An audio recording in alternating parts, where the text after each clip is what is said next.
And we're back. Hello again. I'm Brian. I'm Kevin. And we are The Horror Guys. The Horror Guys. The Horror Guys. From horrorguys.com.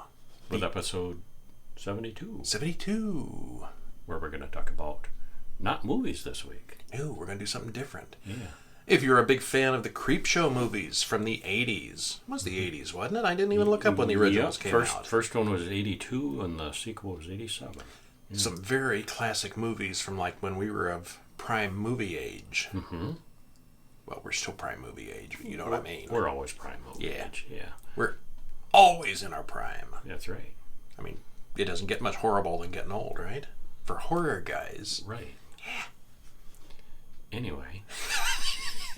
So I really liked Creepshow 1. I liked the Creepshow 1 and I liked the best. Creepshow 2 a little bit less, but I was still very entertained. I still don't mind watching it in reruns now and then. Yep, me too. Yeah. So last year they announced that Creepshow, the TV series. How cool is that? Was commissioned and went online with the Shudder network. An anthology show in 6 episodes. 6 episodes with 2 stories per episode. You got 12 episodes. 12 episodes, yes. 12 episodes. And we're going to talk about all of them. Spoilers galore on all the stories. So you may want to watch it first. You should, yeah. But maybe before you watch them all, you'll want to hear what our opinions are. Maybe. What did you think overall of the series? We'll talk about the individual episodes with spoilers, but overall, what do you think? Overall, I was entertained. Overall, I give it a thumbs up. Not as big of a thumbs up as the movies. But? Overall, is there a but in there? There was one that was a stinker, and I think we're in agreement on which one was the stinker. Which one was the stinker? The stadium with the people. Oh, yes. Yeah. Yeah, I think that was the very last one, or into episode 5. Yeah. Yeah. There were some good stories, and there were some stinkers. Definitely some better, some better, some good, and one just stuck out as a... meh. Yeah. Like, what can we do with this story? Well, just give it to Creepshow. Yeah. Every anthology has its stinkers. So that's to be normal. But overall, I give it a thumbs up.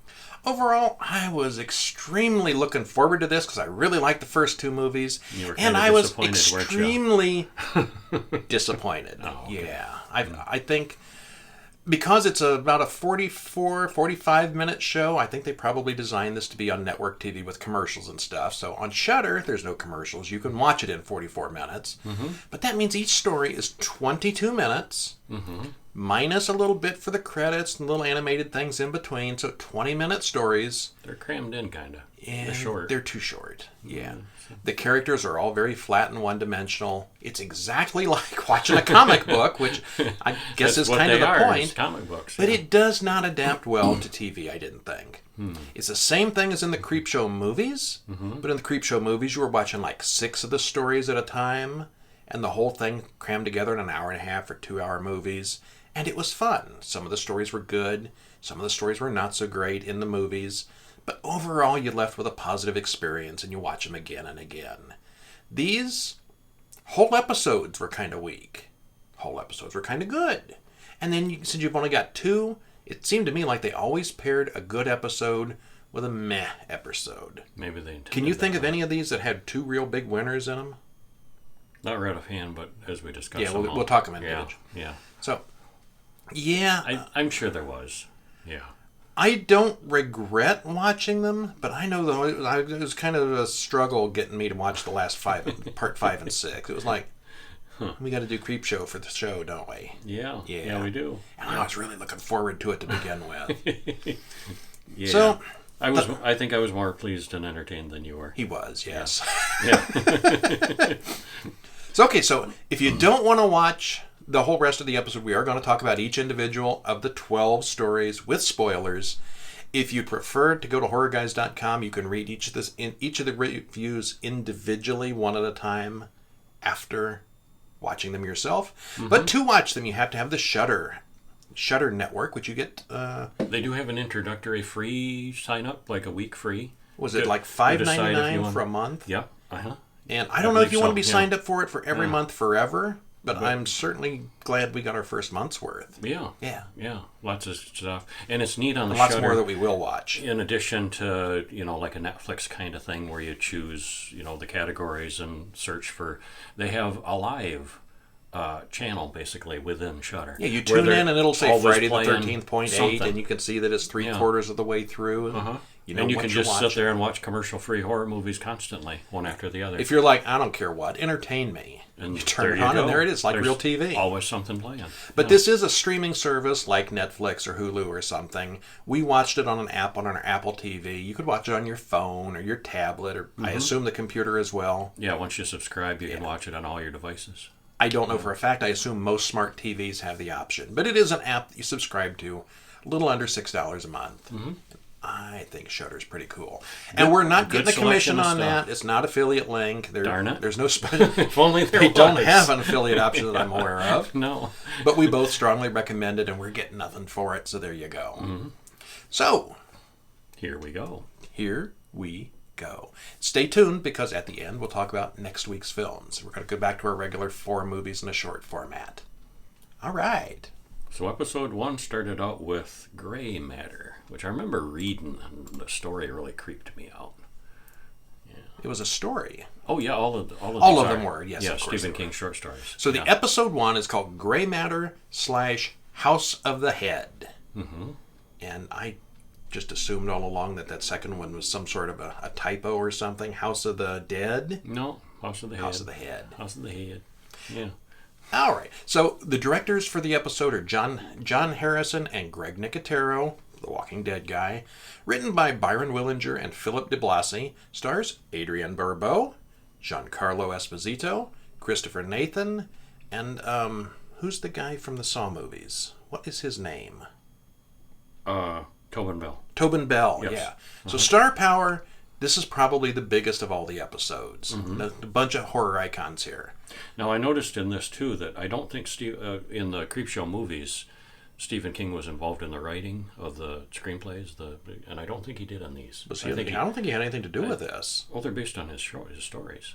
No, not all of them. I think so. No, one of these was by his son. I know Joe Hill did one. Okay. I think this was various writers. Oh, okay. If Stephen King was involved with this, it was not as heavily as the big movies. Well, Gray Matter is definitely one of his. Okay. So, yeah. Funny that he didn't get the credit for it. Byron Willinger and Philip de Blasi did. I guess he handed it over and said, here, make this a screenplay. Okay. Okay, so the first one is 46 minutes for the episode, and we start out with a little animated segment. Each one of them has an animated segment that apparently the animation budget ran out as they went through. It started out with like a 5-minute segment, then a 4-minute, and on the last one he just looks at the camera and laughs. The Creeper. The Creeper. Hosted by the Creeper. Is it the Creeper or the Creep? I think it's just the Creep. Oh, I always thought it was the Creeper. He never had a name. Yeah, I always thought he was the Creeper. Look that one up while I read the... Okay, yeah. So in the beginning, this creature, who I called the Creep in all 6 of my reviews, opens up a locked box. And it resembles the box from the original Creepshow film, which was, if you've seen it, you remember the box. But this one's full of Creepshow comic books. He laughs, and credits roll. And the credits are actually really neat. They're sort of a 3-dimensional CGI thing of the Creeper, and like you fly around him, and he kind of builds it. It's kind of neat. It's a neat comic intro. Booky. Yeah. Yeah. And some of these, the intro is probably the best part. Yeah. So the first story is called Gray Matter. Hurricane Charlie is approaching, and people are preparing. Richie comes in for a case of Harrow's beer for his father, and Harrow's beer shows up in several of these stories. The shopkeeper gives him a moldy old box of beer, but the boy doesn't want to go home. He says his father is changed. Ever since his mother died, his father has been drinking a ton of Harrow's beer. Well, we see in flashbacks that Richie's father has become an alcoholic, but that was just the beginning. Sticky goop starts appearing everywhere, and his father suddenly got addicted to soap operas. That beer was could be more terrifying than that. Beer was a little tainted, eh? Yeah. Maybe it's the beer. Yeah. We never really get any of that from it. Never any explanation. Then he starts to physically change. Well, the sheriff and the doctor, who are Tobin Bell and Giancarlo Esposito, these 2 old guys hanging out in the general store with Adrienne Barbeau, who runs the store. So there you got your 3 big stars right there in a row. Yeah. So the sheriff and the doctor go to see the doctor, and the sheriff knows there are some weird things out there, he says. He's seen some stuff in his time. You betcha. They don't tell us what that stuff is, but it's there. They then get to the house, and everything is sticky and covered in goop, but they can't find Richie's father downstairs. They hear something upstairs and go up to investigate. And, not surprisingly, they soon regret their decision. Yeah. Well, the first episode has... You like this one? Yeah, I did. Okay. I liked the story better. I remember. Oh, because you read the story. book. Yeah, I read the. Is it a book or a short story? Short story. Okay. Yeah. And it basically goes the same way? Basically. Yeah. Okay. I have not read it. More detail, more difference. I have not read any of some these differences, stories. Although some of them I could have written. The first episode has Adrian Barbeau, Giancarlo Esposito, and Tobin Bell, so they clearly went all out for casting for this initial story. They're all a bit old for any kind of action scenes, so we get the real horror of the story through Richie's flashbacks.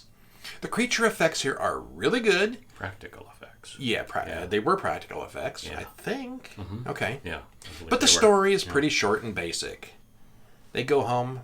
The kid comes in, tells them there's a problem. They go investigate. Yep, there's a monster. Yep, there's a problem. Yeah. I'm already concerned the 2 stories in 45 minutes is going to be a little bit shallow. Yeah. That was my biggest concern right after the first episode, and yeah, it didn't go away. Yeah. Episode 2. Episode 2, House of the Head. A little girl has a very nice dollhouse. It is a neat dollhouse. It is, yeah. Somebody put some time in this. When she gets home from It school... even has a little crate in the attic. It does. A little crate with chains on it. From the crate in the first movie. The crate seems to be the memorable little thing. Yeah. When she gets home from school, she finds a miniature severed head on the dollhouse's coffee table. Where did you come from? She didn't put it there. Yeah. The dolls have moved as well, and they look concerned. The dolls are like... Yeah, that was really well done, I thought, with the miniatures and the dolls. Yeah. And, we never see anything actually move. It's just, you look away and then you look back and the dolls have shifted. moved, yeah. Later, like the dolls are living their own little horror episode. Oh, yeah, for they real. are. Yeah, later that night she finds the little head on the little couch in the little living room, and the dog doll has been shut out of the house. She thinks maybe the dollhouse is haunted. Well, they go to the dollhouse store, and the girl buys a policeman doll to watch over the house. And you see the man who sold her the dollhouse. He's a perfectly normal guy. He didn't curse it or anything. It's just like a normal dollhouse store. Well, when they get home, the head isn't there. After dinner, she opens the dollhouse to find the policeman searching the attic. Later, the policeman is decapitated. And the head is laying somewhere, and there's blood coming out of his, little doll body. And the little doll family is all horrified. Yeah. Yeah, the doll family, they're like, throughout the entire thing. So she never sees anything move, but they obviously are doing things when she's not looking. So then, the guy at the store says, she wants to go buy a priest or a rabbi doll, and that guy doesn't have anything like that. So he gets her a Native American warrior, because they're a spiritual people. Next best thing. But that also doesn't last long. And then things start to get weird. Yeah, they do. This was probably the weirdest one. I think this one may have been the best one of the bunch, I thought. I liked this better than most of the others. It was not as clear what was going to happen or where it was going to go. Yeah, and just I've never read a story about a severed dollhouse head. The least predictable of all of them. Yeah, most original. And this one didn't have any star power. I didn't recognize any of the cast. But it was far more creepy since it wasn't obvious what would happen. And nothing is ever explained, but it's still a good story. But it happens. And in the first part with the gray matter, nothing's ever explained there either. Not really. You don't have time for it with these kind of stories. Yeah. So much you can cram in. Yeah, I think that... Well, we'll come back. We'll figure out our best in a minute. And then in episode 2... Bad Wolf Down and The Finger. Yeah. Not that finger. Yes. Could be. Carefully. Directed by Greg Nicotero again, and Rob Schwab, written by Rob Schwab and David J. Show, stars David McDonald, Callan Wilson, and Kid Cudi, none of which I recognize by name. No, me neither. 43 minutes, and we start out with the creep again. As the fortune teller comes to read the creep's palm, he laughs maniacally. It is the creep. The Creep. Okay. The Creeper is Jeepers Creepers. Right. Yeah. Yeah. And that's my bad. This is the Creep. So, a fortune teller comes to read his palm, and he laughs maniacally. Credits roll. Okay. That's kind of the extent of these intros from here on out. It's like They're quick. they had to have them, or they really couldn't use like the Creepshow branding, I guess. But there's nothing to any of the animations. I liked the way in the movies the animations kind of fed in with the stories. Yeah. And here, occasionally, you'll see a comic book page that fades into the scene you're about to see, but it really doesn't affect the story in any way. Well, and the movies had the Creep threaded through a story that was running through the whole thing. Yeah, there was a story with the animation. The first one yes. was the abused kid. Yeah. Who voodoo dolled his dad. It was a story in itself. Right. He got a voodoo doll out of the comic. And the second one was a kid being bullied, and he got meat-eating plants from the comic book that were all grown up. Right, I remember those. Took care of the bully problem.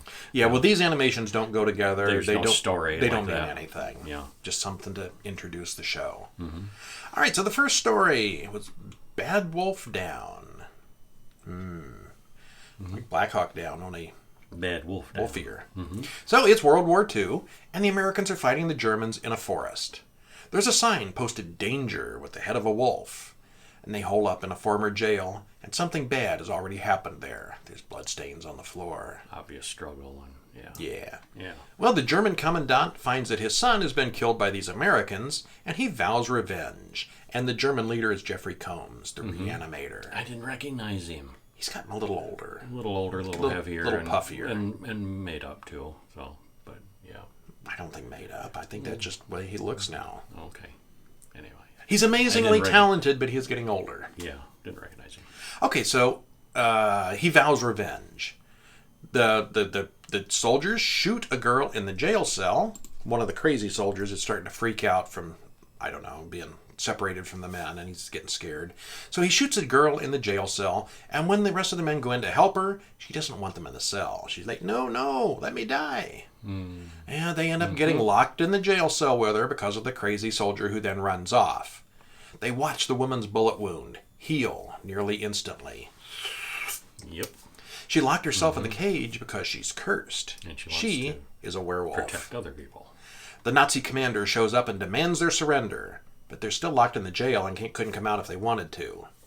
Then they come up with a bright idea. They get the girl to bite them all before she dies.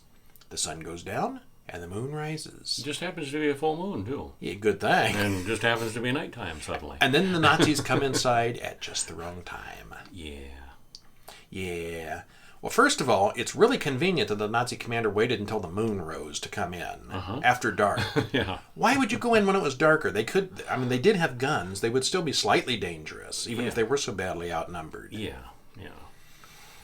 Well, they found an amazingly simple and cost-effective way to show the werewolf transformations that I can honestly say I've never seen before, but it works perfectly on this show. Comic book panels. Yeah, they flip the pages of the comic book really fast, and you get like one of those.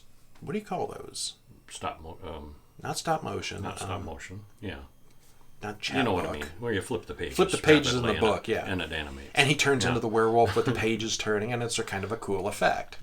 They do that throughout these. They'll throw in comic panels and comic things. Not as effectively as this one. This is really the only ones I like that I remember. The best, yeah. Yeah. Well, Jeffrey Combs is mostly wasted here, but at least they're still showing us that they have some thought into casting and some casting budget. The story here was fine, but the film Dog Soldiers did it better. Yeah. I like this one, though. Yeah, I did, too.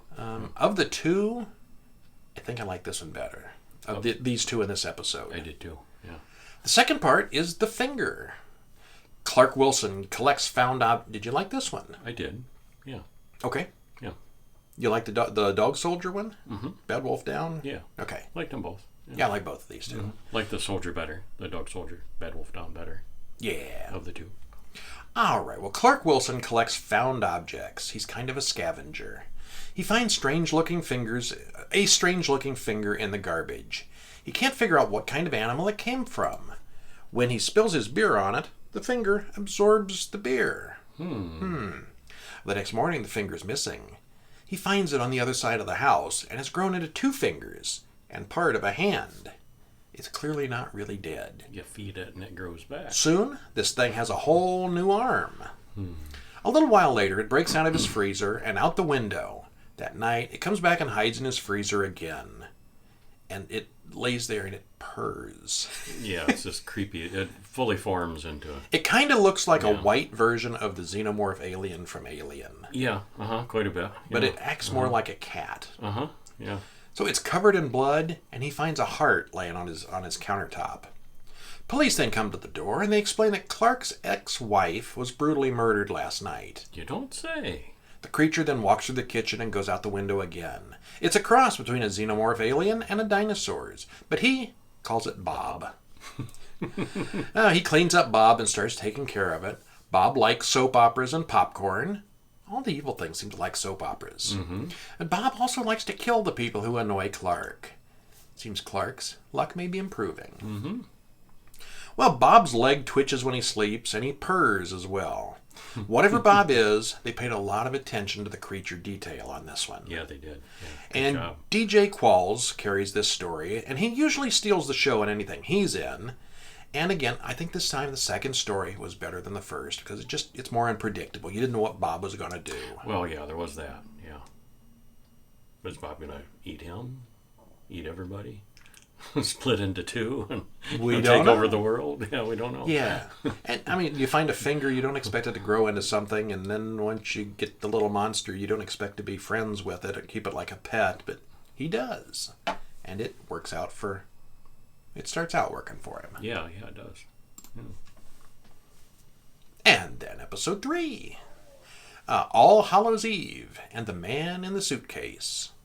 And I think I liked both of these as well. I did. Yeah. Both were very predictable. Very short time into it, I knew exactly what was going to happen. I knew how it was going to end. There were no surprises, but I thought it was pretty well done. Well, I had read All Hallows Eve. And I don't know for sure if it was a Stephen King, but I read that one before. I never saw Stephen King's name mentioned in any of these in the credits. Well, I know he wrote Grey Matter for sure. Yeah. There's a Google for that. There is, yeah.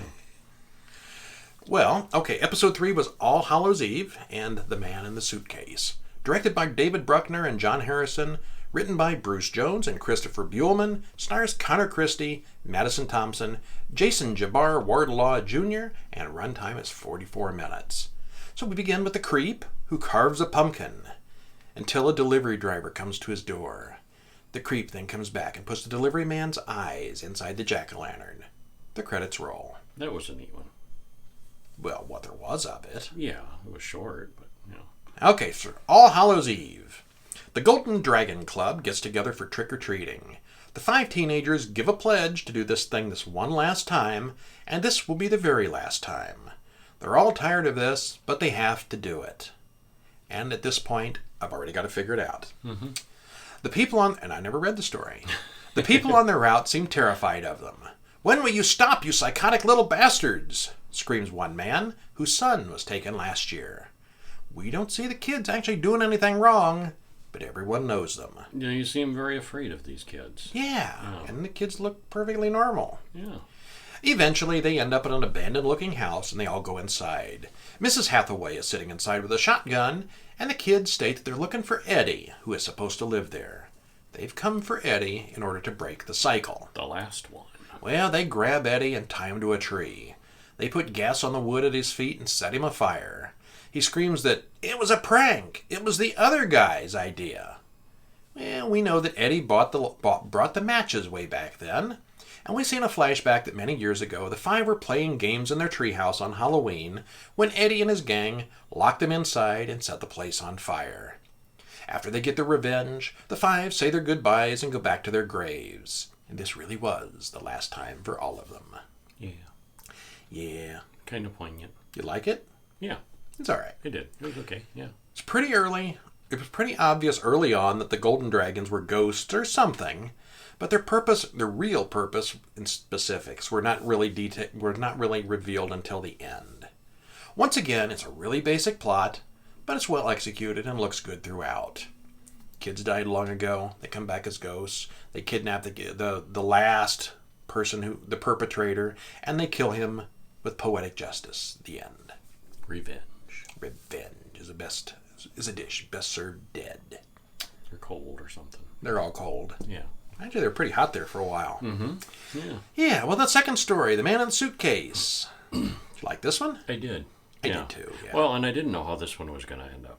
I pretty much did. Yeah, I think so. I think I even guessed what he was. Yeah, well, I guessed what he was. Okay. Yeah, but how it was going to end, I didn't know. All right. Was he really stuck? Was he putting him on? Yeah. Well, there's this guy at the airport whose name is Justin, waiting at the baggage area. His bag is delayed, but it pops out eventually. We soon see as he walks away that his clothes are spread out everywhere. So what's in the suitcase if his clothes aren't in the suitcase? While driving, he calls his girlfriend by accident, butt dialing, and she's mean to him because they just broke up. Well, Justin smokes some pot and then starts hearing things. Who saw that coming? Well, it sounds like there's a voice coming from the suitcase. He opens it, and there's a guy inside there, all folded up inside. He's really folded up. Yeah. Impossibly folded. Well, he refuses to go to the hospital. He just wants Justin to let him out of the suitcase. Well, Justin starts to pull out the man's foot, and a gold coin pops out of the man's mouth. Boing! It's like a slot machine. The folded up man explains, "An unfortunate condition requires me to output a golden coin when I experience pain." Huh. Where's this going to go, do you suppose? Yeah. Well, Justin starts getting ideas after he sells the coin for $275. Because it's the real thing. It's real. Mm-hmm. His friends Alex and Carla soon find the man in the suitcase, and they're far greedier than Justin is. The plan is to keep him for 48 hours and then let the man out. Yeah, that's what they all agree to. Yeah. Well, they wire up a car battery to him and turn it up. And other things. Yeah. The gold flows like water with the car battery. Oh, yeah, just coming out of his mouth in a stream. Justin starts to object to the cruelness of it, and the two friends kill him. Suddenly, the man in the suitcase does something not completely unexpected. Mm-hmm. Not completely. Yeah. Yeah. Just from the way the guy spoke and looked and talked, I had him pegged as a genie from like the first sentence. Oh, yeah. But the manner of his revenge I did not see coming. Well, and I didn't know if it was going to be a wishes thing, where he lets him out of where he's really trapped in the suitcase, and because he does say that there's people after him. He alludes to, and so I think, well, this kid's going to rescue him, and he's going to have a genie friend, and. But there really wasn't anybody after him. It was just the cover story. Yeah. Or but it could have been. Of. Yeah, I felt I didn't know for sure. Yeah. I felt I knew he was a genie, but I didn't know how it was going to go from there. Okay. Yeah. Once the coin popped out, I knew how it was going to go. Oh. Okay, so this one had a lot of humor in it. This is probably the funniest of the series, which was a nice break from the mostly depressing previous installment. And the guy playing the genie was great. Yeah, they were. Yeah. It was also one of the few that I actually enjoyed throughout. So, yeah. I think those first 3 episodes were very good, very worth watching. And if it had been a 3-episode series, it'd be getting a strong thumbs up from me. Yeah. But then the 4th episode came out. Oh, see, I liked the companion a lot. The first story in this one, number 4. Yeah. All right. And I liked the better half one too. I liked them both.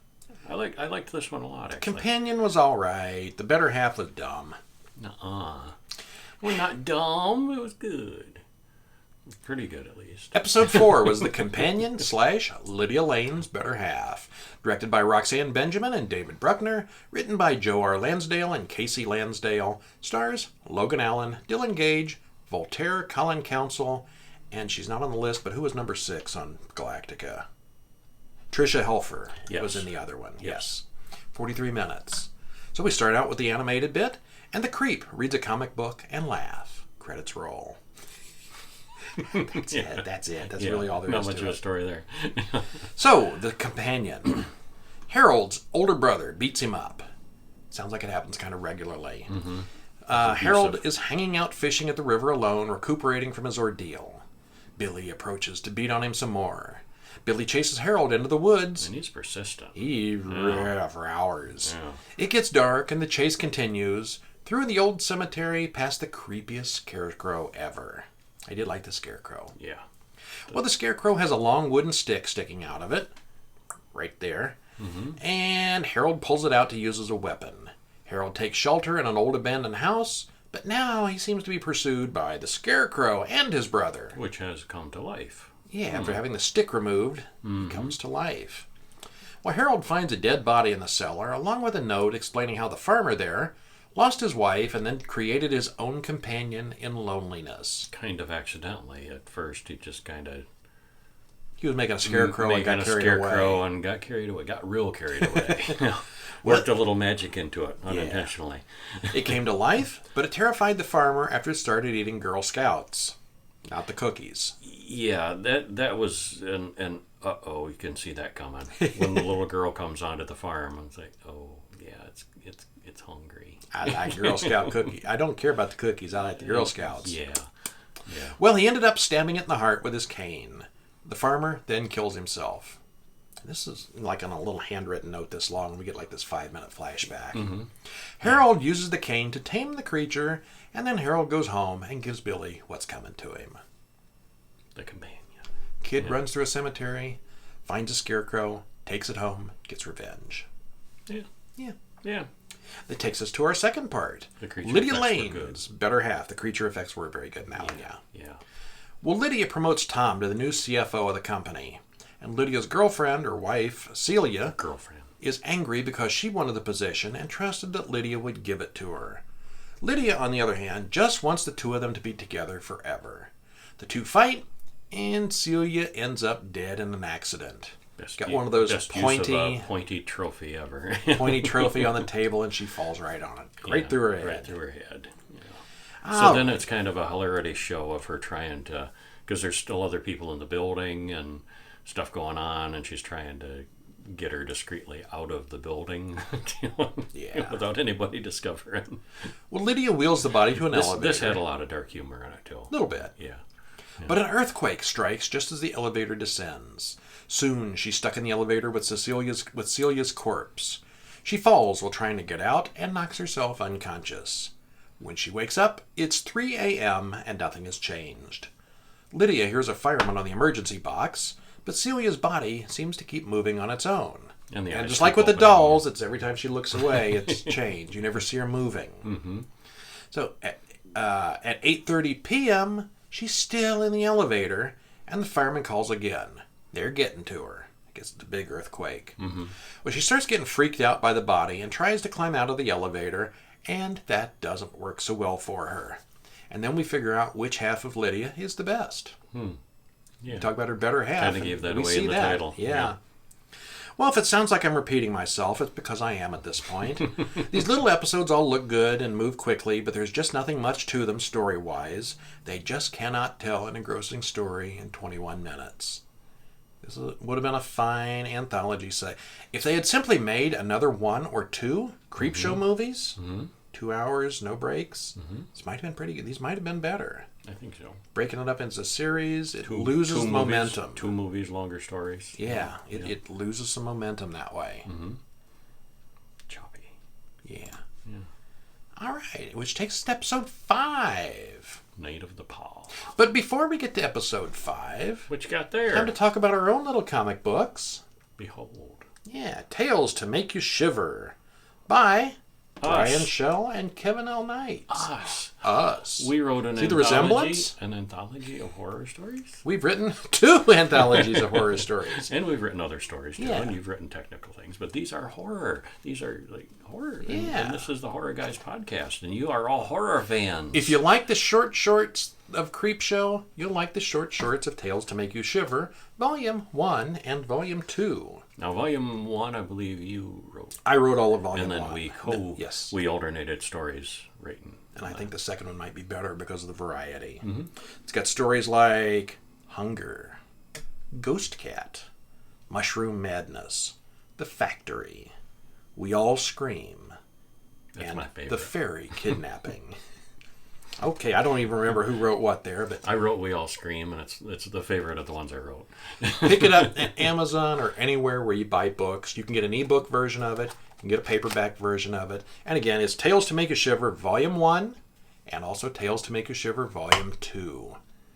And when Halloween comes around this year, there's going to be a third one. Just saying. Just saying. Yeah. Okay, so back to Creepshow, the video anthology. Night of the Paw and Times is Tough in Musky, Holler. You can't even say that without a southern accent. Times is Tough in Musky, Holler. Directed by John Harrison, written by John Esposito and John Skip, stars Bruce Davison, Hannah Barefoot, and Susanna Devereaux. 44 minutes. Well, in the introduction, the creep stands at the door and does nothing but laugh at the animation budget for this episode. Credits roll. We zoom on him, he opens the door and he laughs and the credits roll. That's really it. That's the whole... they stopped caring about the animation at this point. I think so, yeah. Night of the Paw. You like it? Yes, I did. Yeah, I did too. I've always liked... Bruce Davison goes all the way back to the original Willard in the 1960s. And he's been in so many horror and sci-fi shows. Yeah, he has. He's always good. And he's still doing it. He still likes all the... Just like Jeffrey Combs, who's not that old. But been in almost everything eventually. Mm-hmm. Yeah. And he's always good. Yeah. Call him Whitey in this one. I can't think of anything he's been bad in. I can't think of anything Jeffrey Combs was bad in. No. Some of these people are just very consistent. Good. Yeah. Yeah, so this woman is driving really fast, running from the police, and of course in a storm.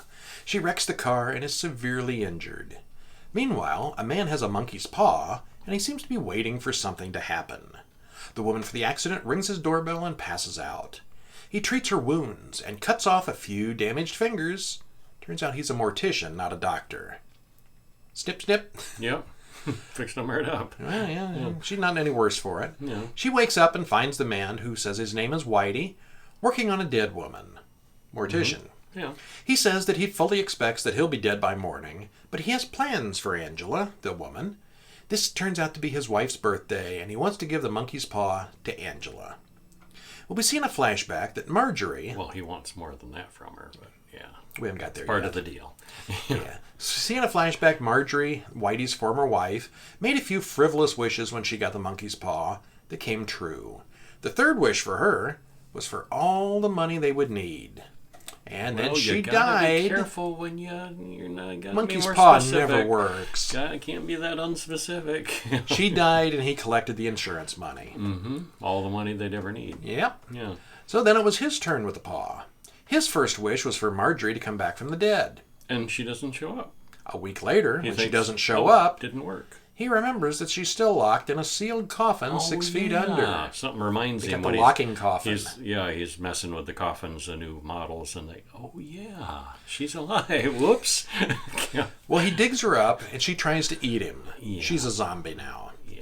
Whether she'd have got up right away if he hadn't forgotten about her, we don't know, but it doesn't work out so well. Mm-hmm. So he kills her. The second wish was to put her back the way she was. Yeah, dead in the ground. And that was a cool, gross out effect too. And he's trying to kill her because he freaks out and chopping her up and and she does, the parts don't die, and so he has to use a second wish to wish her undone again. And then his third wish is for a killer to come and remove his suffering, because suicide is a sin. He can't do it himself. And he's feeling. I guess wishing for someone to kill you, it doesn't matter. Yeah. Feeling awful and guilty and terrible and just wants it to end, and so that's his third wish. Yeah, so the problem is that Angela is a killer, but she's not that kind of killer, which we see in a flashback. Mm-hmm. Not only that, but now she has 3 wishes coming. And how will that go? Not well. It doesn't work well for her either. Yeah. Stay away from the monkey's paw. The monkey's paw was neat though, and it started out with when you get the 3 wishes, it's 3 little fingers are up, and then the fingers curl down, and you get that many. Yeah, the little fingers broken off. It shows how many wishes you have left by how many fingers are still sticking out. When it's down into a fist, you've used them up. That was a neat effect. Yeah, it definitely was. Okay. Yeah. So with a trope like the monkey's paw, you always know exactly what you're going to get in the story, but the fun is not knowing what the victim is going to get. How is it going to turn badly for him? Yeah. That's very much the case this time. It's well acted, and it's not clear until the end what the inevitable consequences are going to be. Mm-hmm. You know it's going to work out badly. You know the wishes are going to get twisted, but you don't know how. Mm-hmm. That's why the monkey's paw keeps coming back in story after story after story. Yeah. Well, the next story, Times is tough in Musky Holler. Yeah, it is. It's tough in Musky Holler. Mm-hmm. Well, a bunch of people are locked up in jail, including several police officers and the mayor, and they've apparently done something as a group. The mayor screams that he can make a deal. You know who I am. I'm the mayor. Let me out. Well, they're all marched out of the cell as their crimes are read aloud. Then they're all strapped to chained to chairs, and they're all about to be raised up to something. There's some sort of a lifting platform that will raise them up. Well, we see in brief flashbacks that each of these people have done some terrible things since the zombie apocalypse began. The people in charge now wind up in chains, and the prisoners are raised up through neck-sized holes in the ceiling. They're in an arena. Each man's head pokes up through a little hole in the ground. Men and women. Men and women. Yeah, there was one woman, I think. Yeah. No, there was a couple. Was there? Okay. Yeah. And they released caged zombies, the zombies of their former victims, onto them. Yeah, well, there was literally nothing to this story. I didn't like it. It's all set up for a cool shot of the heads poking up through the holes. And there's a whole lot of exposition. Yeah. The shot of the 10 people in the holes made it look like shuffleboard or bowling alley or something. It was a cool shot, would look great as a comic book panel, but as a video for 20 minutes... I don't think this one works. It was all built up to that one scene. It was, this was the worst of the bunch. I agree. Yeah. And then the 6th episode, which was not the worst of the bunch, but it wasn't great either, I didn't think. Well, I thought they were quite good, but I could see where they were going. Yeah. Both of them. Predictability is this whole series' biggest problem. Yeah. This one, I think, maybe the most.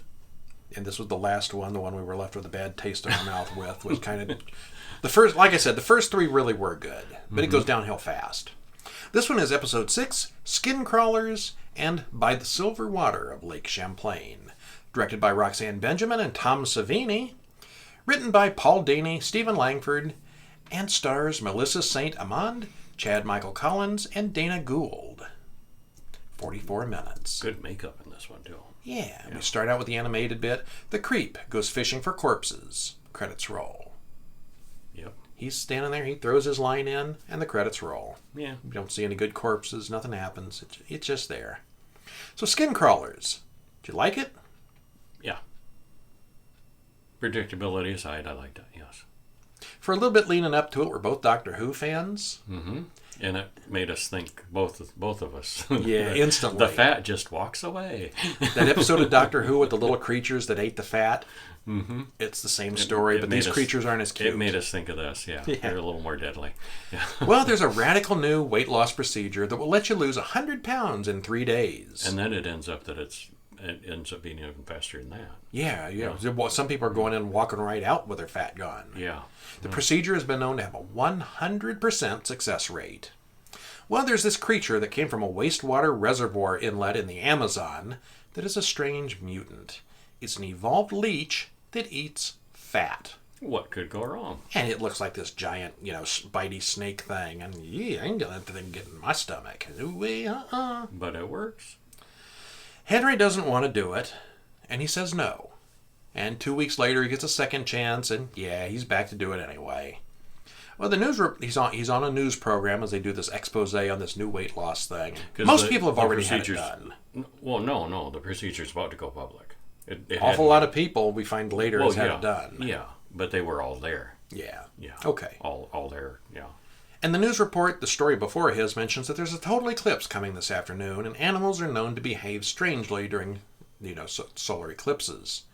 Well, the eclipse began, and everyone starts getting stomach aches. And growly stomach.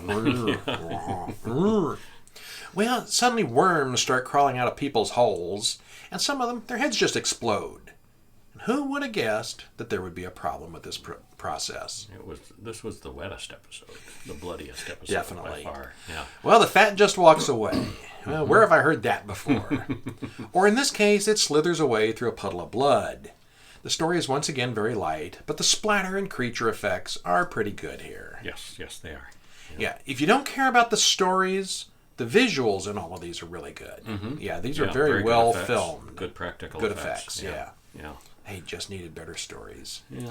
And the final story of Season 1, By the Silver Water of Lake Champlain. Lake Champlain is said to have a Loch Ness-style creature living in it. A girl named Rose has been researching the creature that supposedly killed her father, who was similarly obsessed with the monster. Rose's boyfriend comes by, and her mother's new boyfriend, who is clearly a creep himself, runs the boy off. Stepfather, I think. Oh, they're married, okay. I think they were, yeah. Yeah, he's still a creep. Yeah, he was. Rose runs through the woods and runs into something that neither of them can immediately identify. It turns out to be the sea monster, lying dead on the beach. This proves that her father was right all along. But she took lots of pictures on her cell phone, right? Polaroid. Yeah, I know. I'm being facetious, because it's not modern day. I think they mentioned 83 somewhere. Mm-hmm. That's probably why they had a Polaroid instead of the camera. Yeah, and she didn't have a cell phone. Most of these, the time frame doesn't matter 100 too much. Pictures of it. Yeah. So Mom's boyfriend follows them out there, and he plans to take credit and make a fortune on the corpse. Come see the monster.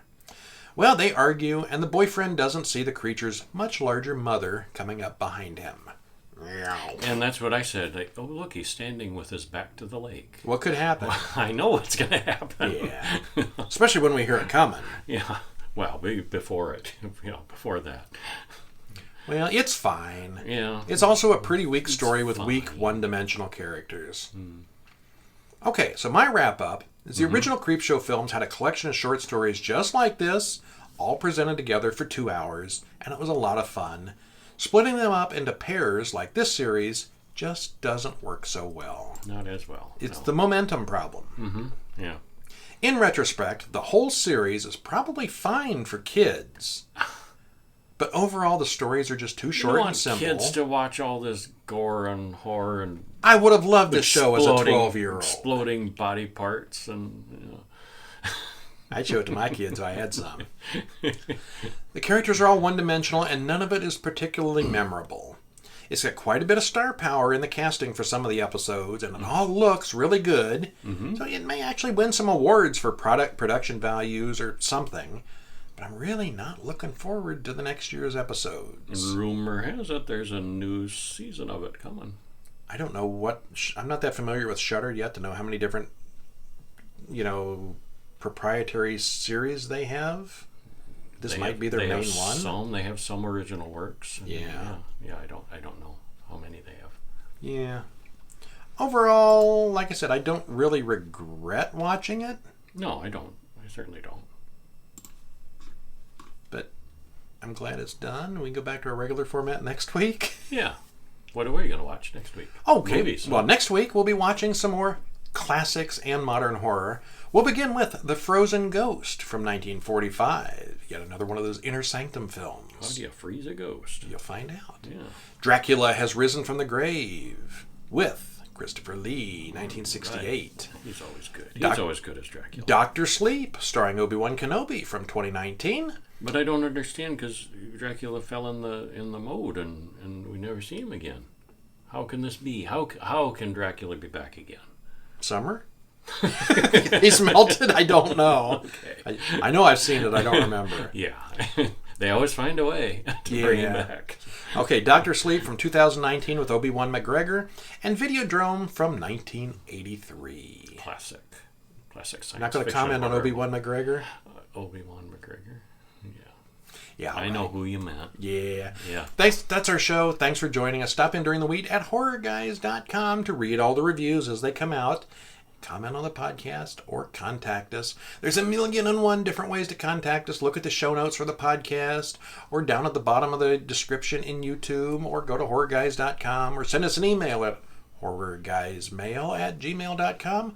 We'd love to hear your comments. We'd love to hear your suggestions. We'd love to hear you tell us how stupid we are for loving or hating Creepshow. Let us know. What you think. Yeah. Yeah. And that's it for this week. I'm Kevin. I'm Brian. We should really get an animated episode of yeah. We need to like a full skeleton. Yeah. Yeah. Not the same. Wow, not the same at all. That sounded like a goat. Yeah. Yeah. Okay. Okay. See you next week. Bye-bye.